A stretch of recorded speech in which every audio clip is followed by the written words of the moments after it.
नमस्कार दोस्तों, मैथ्स गुरु चैनल में आपका हार्दिक स्वागत है। आज हम बात करने वाले हैं क्लास 10th के फिजिक्स के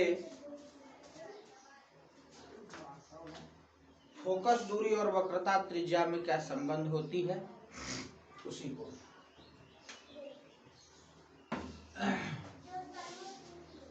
फोकस दूरी और वक्रता त्रिज्या में संबंध होती है। हम लोग गोलीय दर्पण में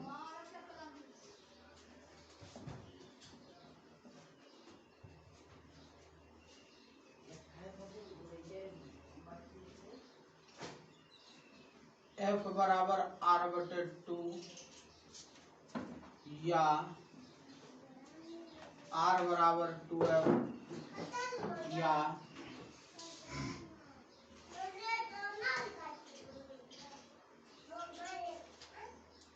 फोकस दूरी वक्रता त्रिज्या की आधी होती है, ये सिद्ध करनी है। तो सबसे पहले देखिए क्या करेंगे। एक हमने अवतल दर्पण बनाया,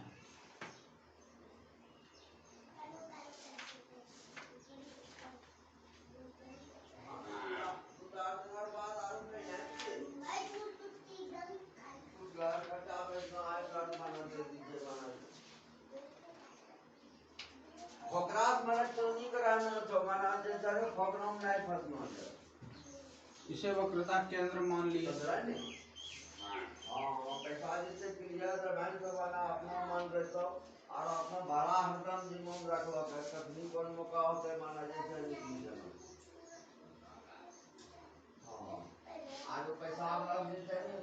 ए से कोई प्रकाश की किरण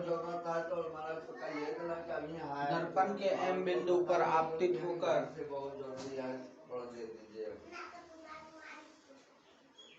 एमएस दिशा में परावर्तित हो जाती है, जो फोकस से होकर के गुजरती है। दूसरी प्रकाश की किरण केंद्र से होकर के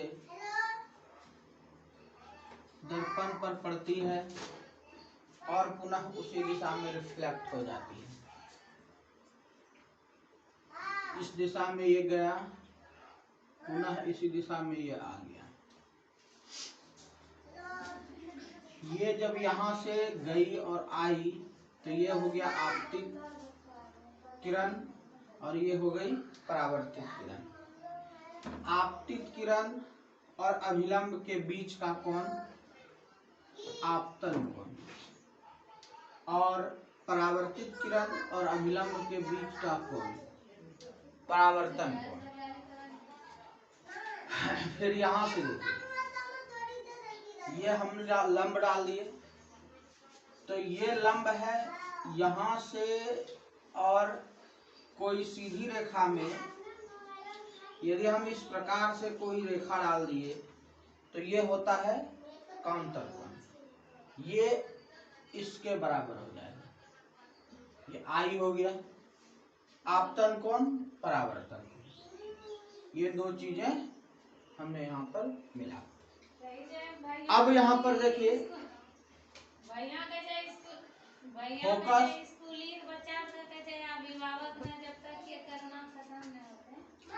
अब यहाँ पर ये फोकस जो हम लोग डाले तो ये जो मुख्य अक्ष की ये रेखा है ना, तो ये जो है कि आधा आधा भाग में विभाजित करती है।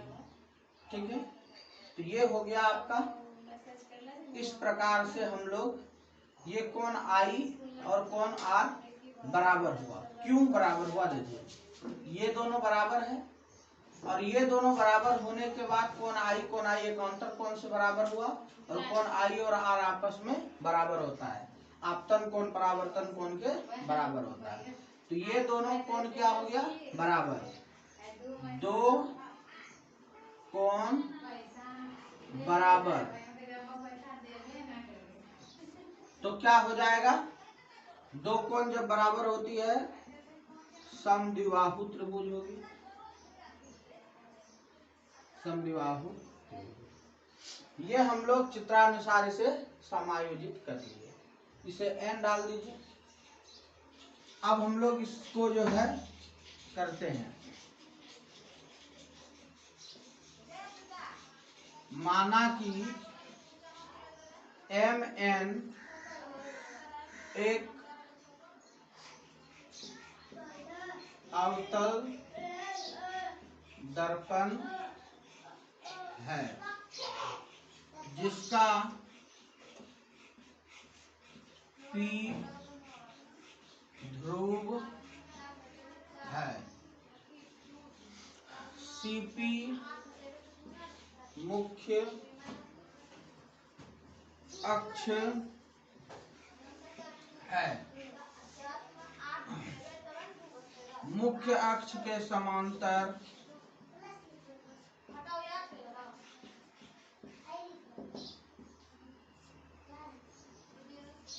A से कोई प्रकाश की किरण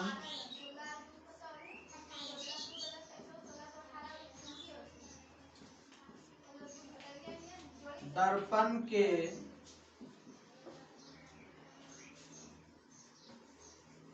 M बिंदु पर आपतित होकर MS दिशा में परावर्तित हो जाती है, जो फोकस से होकर गुजरती है।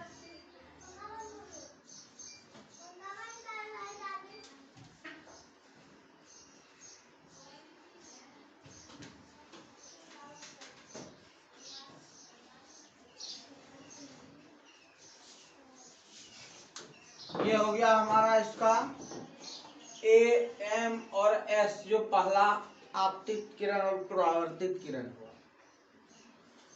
अब जो केंद्र से डाले हैं उसे भी लिख लेते हैं।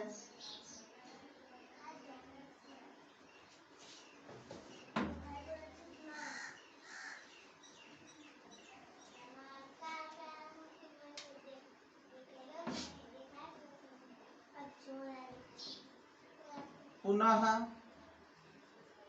केंद्र से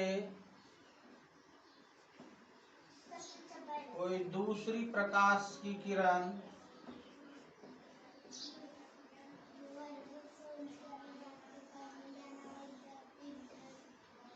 दर्पण के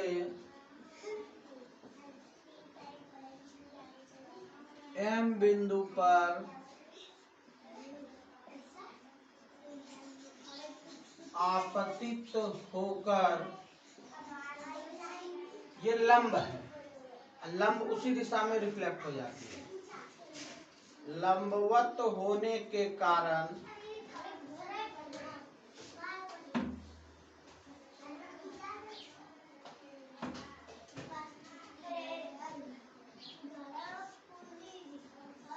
पुनः उसी माध्यम में वापस लौट जाती है।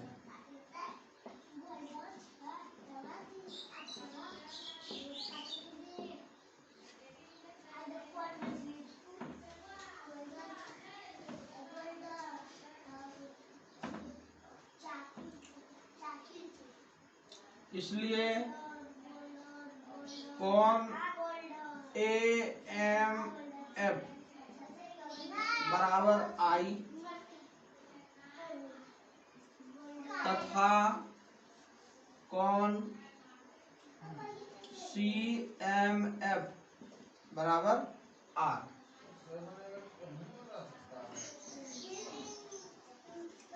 परावर्तन के नियम से कोण I बराबर कोण R।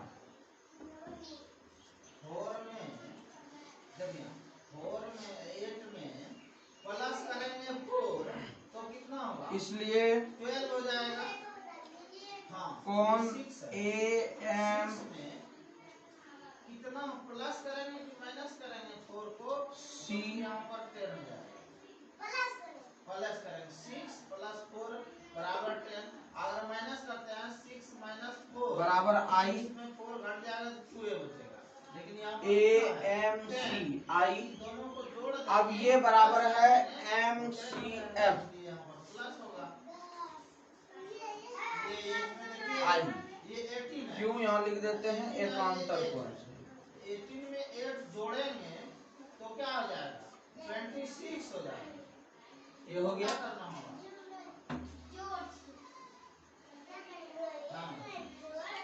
अब यहाँ पर जो CMF में मिला वो देखिए, इसलिए त्रिभुज CMF में कोण I बराबर कोण R, इसलिए त्रिभुज समद्विबाहु होगा, समद्विबाहु होगा।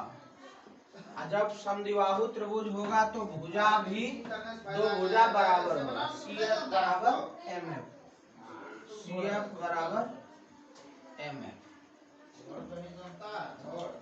अब यहाँ पर देखिए थोड़ा सा, ये शीशा का टुकड़ा है। इस प्रकार से यदि हम कोई छोटा भाग इसका ले लें तो यह हमें सीधा प्रतीत होती है। अतः P और M जो है कि एक समय एक ही बिंदु पर यदि प्रतीत हो या सीध में हो या निकट हो तो M P के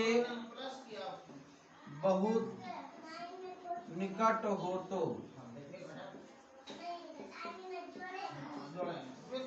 तब देखिए क्या हो जाएगा, MP। अब यहाँ पर देखिए MF जो है वो किसके बराबर हो जाएगा, PF के। MF बराबर PF। अब यहाँ पर चूंकि MF बराबर है CF, चूंकि MF बराबर है CF, इसलिए देखिए यहाँ पे ये MF MF बराबर हो गया, तो इसलिए PF बराबर हो गया CF। अब CP को लेकर के देखिए, CP में क्या क्या है, CF प्लस PF। यहाँ पर और चीजें लिख दीजिए, CP वक्रता त्रिज्या, CP बराबर वक्रता त्रिज्या, वक्रता त्रिज्या को R कहते हैं। PF फोकस दूरी, इसे हम लोग F से सूचित करते हैं। अब हम लोगों ने एक चीज और लिखी थी, CF और PF ये जो है समान है, शुरू में ही हम लोग देखे थे। यहाँ देखिए यहाँ भी है। अब क्या हो जाएगा, CP बराबर PF रख दीजिए CF का मान, क्योंकि PF का मान आपको पता है। CP का मान हो गया R, PF का मान हो गया F, इसलिए R बराबर 2F या F बराबर R/2 या फोकस दूरी बराबर वक्रता त्रिज्या बटे 2।